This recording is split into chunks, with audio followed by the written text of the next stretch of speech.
আপনি কি জানেন বাংলাদেশের সবচেয়ে বড় উপজেলা কোনটি এবং এটি কোন জেলায় অবস্থিত? হ্যাঁ বন্ধুরা, আয়তনের বিচারে বাংলাদেশের সবচেয়ে বড় উপজেলাই হচ্ছে নোয়াখালী জেলার হাতিয়া উপজেলা। 2100 বর্গ কিলোমিটার আয়তন বিশিষ্ট হাতিয়া উপজেলা নোয়াখালী জেলার প্রায় অর্ধেক এরিয়া জুড়েই অবস্থান করছে। বঙ্গোপসাগরের বুকে হাতিয়া দ্বীপ বা হাতিয়া উপজেলা যেন বাংলাদেশের এক টুকরো ভূস্বর্গ। নিঝুম দ্বীপ, স্বর্ণদ্বীপ, কমলার দিঘি সহ এই উপজেলায় সাগর নদীর মোহনায় ছড়িয়ে ছিটিয়ে রয়েছে কয়েক ডজনেরও অধিক পর্যটন এরিয়া। শান্তিপুর সমুদ্র সৈকত বা নলেরচর শান্তিপুর ঘাট তার মধ্যে অন্যতম একটি নান্দনিক স্পট। আসসালামু আলাইকুম, welcome to my another blog video. বন্ধুরা, দেশ এবং প্রবাস থেকে যারা আমার ভিডিওটি দেখতেছেন তাদের সবাইকে স্বাগত জানিয়ে আজকের ভিডিও শুরু করলাম। আজকের ভিডিওতে আমি আপনাদেরকে নোয়াখালীর হাতিয়া উপজেলার শান্তিপুর সমুদ্র সৈকত বা নলেরচর শান্তিপুর ঘাটটি দেখাবো। তো আমরা আছি শান্তিপুর ঘাট, যেখানে শান্তি আর শান্তি। শান্তি যেখানে ভরপুর তার নাম শান্তিপুর।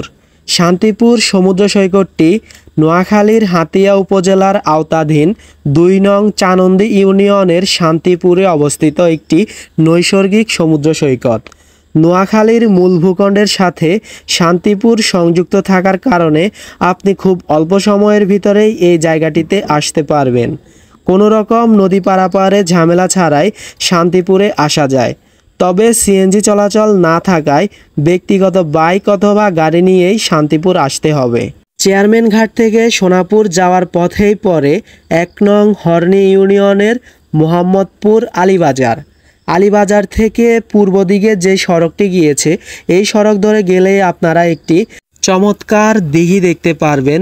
অপরূপ এই দিঘিটির একটু পূর্বেই রয়েছে খুবই সুন্দর একটি ঝাউ গাছে সুসজ্জিত সড়ক।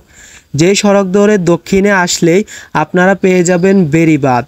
আর এই বেড়িবাঁধ থেকে একটু পশ্চিমে গিয়ে আবার দক্ষিণ দিকে একটা সড়ক রয়েছে, ওই সড়ক ধরে গেলেই আপনারা শান্তিপুর সমুদ্র সৈকতটি পেয়ে যাবেন। এখন চলে এলাম হাতিয়ার শান্তিপুর ঘাটে। আপনি যদি কোলাহল মুক্ত শুনশান নীরব একটি জায়গা খুঁজে থাকেন তবে আমি বলবো শান্তিপুর সমুদ্র সৈকত আপনার জন্য পারফেক্ট একটি জায়গা। এই জায়গাটি এতটাই কোলাহল মুক্ত যে আপনি এই জায়গায় স্বাচ্ছন্দ্যের সাথেই ঘুরে বেড়াতে পারবেন। আপনি চাইলে এই জায়গায় ক্যাম্পিং করেও থেকে যেতে পারেন।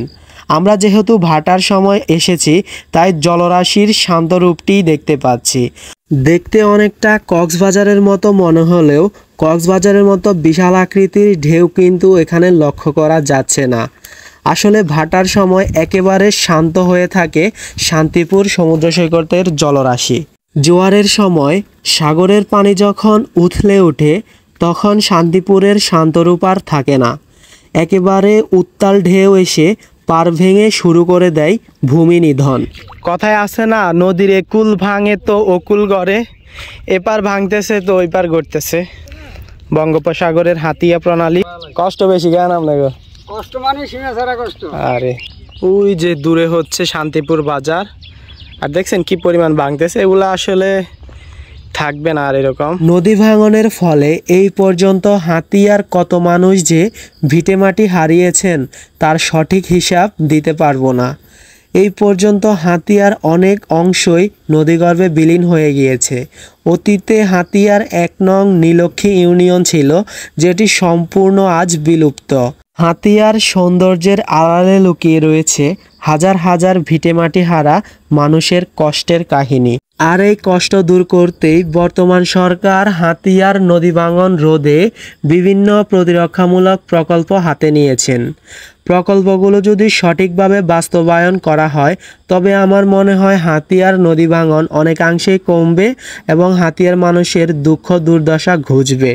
শান্তিপুর সমুদ্র সৈকতে আসলে আপনারা অনেকগুলো নারিকেল গাছ দেখতে পারবেন। আর এই নারিকেল গাছগুলোর জন্যই সাগর পাড়ের সৌন্দর্য কয়েক গুণ বৃদ্ধি পেয়েছে। তাই তো আমিও আমার বন্ধুরা ছুটে এসেছি শান্তিপুর সমুদ্র সৈকতের সৌন্দর্য উপভোগ করতে। সত্যি কথা বলতে শান্তি যেখানে ভরপুর তার নাম শান্তিপুর। নামের সাথে জায়গাটার বেশ মিলও রয়েছে।